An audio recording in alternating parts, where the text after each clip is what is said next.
উত্তর মোকামবেড়িয়া দিতেই হবে।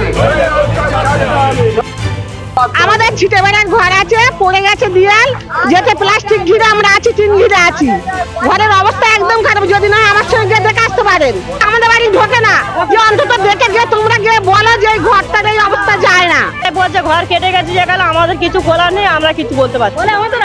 ভিডিও গেছি, ভিডিও একই কথা বলছে, আমরা কিছু বলতে পারছি না। প্রয়োজনের কথা ভাবেনি সরকার, পাশে দাঁড়ায়নি জনপ্রতিনিধিরা, মেলেনি আবাস। অভিযোগ, যাদের মাটির বাড়ি তাদের নাম তালিকা থেকে বাদ দেওয়া হয়েছে। অন্যদিকে তালিকায় নাম অযোগ্যদের। প্রশাসনের একাধিক দরজায় কড়া নেড়েও মেলেনি পাকা ছাদ। সকলেই নাকি বলছে হাত বাঁধা। শাসক দলের বিরুদ্ধে উঠছে দুর্নীতির অভিযোগ। শুক্রবার দক্ষিণ 24 পরগনার উত্তর মোকামবেড়িয়া গ্রাম পঞ্চায়েতের সামনে হাতে প্ল্যাকার্ড নিয়ে বিক্ষোভ দেখায় বিজেপি কর্মী সমর্থকেরা। কেটে দিয়েছে, পাশে দু তিনটে পাকা ঘর আছে, তবে ঘর দিয়েছে।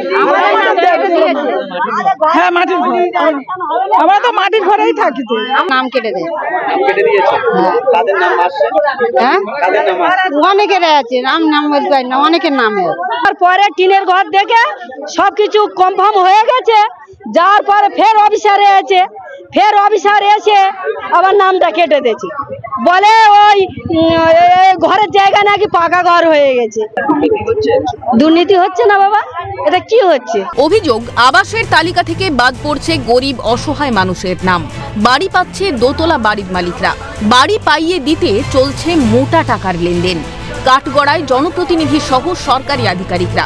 প্রশ্ন উঠছে, নিয়ম মেনে হচ্ছে সার্ভে, তোলা হচ্ছে ছবিও, তারপরেও কিভাবে তালিকা থেকে বাদ পড়ছে যোগ্যদের নাম? আবাস দুর্নীতিতে কাদের প্রচ্ছন্ন মদত? যেটা টাকার জন্য এরা যেখানে দুতলা বাড়ি আছে, টাকাগুলো সেদিকে ঝেড়ে দিচ্ছে, যে তারা কিছু টাকা দিচ্ছে, এরা গরিব মানুষ দিতে পারবে না কিছু। যখন আমরা জানতে চাচ্ছি, বলে আমাদের হাত বাঁধা। কেন? বলে পার্টির লোক কেটেছে। আর পার্টির লোক বলে আমাদের হাত বাঁধা অফিসাররা কেটেছে। নাম আসতে তো আমি বললাম যে ঘরের নামটা কি হলো, দুবার তোমার ফটো তুলে নিয়ে গেলে, তারপর তোমার ঘর অন্যজন হয়ে যায়। তো অন্য লোক যায় কি করে ঘরটা? হ্যাঁ, আমার তো মাটির ঘর, তো আমার মাটির ঘর, মাটির দেয়াল, মাটি সব টিনি ঘর, এমনি রান্না টিনি করা, সে যায় কি করে ঘরটা? অবৈধভাবে 375 জনের নামের একটি তালিকা আটকে রাখা হয়েছে। শাসক নেতাদের বিরুদ্ধে এমনই অভিযোগ তুলে ফুঁসছে বিজেপি নেতৃত্ব। ডেপুটেশন জমা দেওয়া হয় উত্তর মোকামবেড়িয়া গ্রাম পঞ্চায়েত অফিসে। এখানে অবৈধভাবে 375 জনের নাম, যাদের মাটির বাড়ি, তাদের লিস্টে হোল্ড করে রাখা হয়েছে।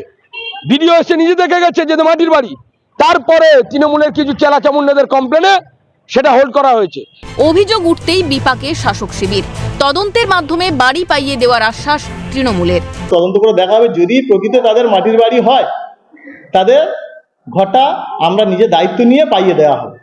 যাদের ওপর আবাসের সমীক্ষার দায়িত্ব ছিল, এবার তাদের বিরুদ্ধেই উঠল দুর্নীতির অভিযোগ। তবে কি সর্ষের মধ্যে লুকিয়ে ভূত? সরকারি কর্মচারীরাই যদি দুর্নীতির সঙ্গে যুক্ত থাকেন, তাহলে কি গৃহহীনদের মাথার ছাদ পাইয়ে দিতে পারবেন মুখ্যমন্ত্রী? আবাস যোজনা তালিকায় দুর্নীতির অভিযোগ উঠল শাসক দলের বিরুদ্ধে। দক্ষিণ 24 পরগনা বাসন্তী থেকে হরিপদ মণ্ডল, ক্যালকাটা নিউজ।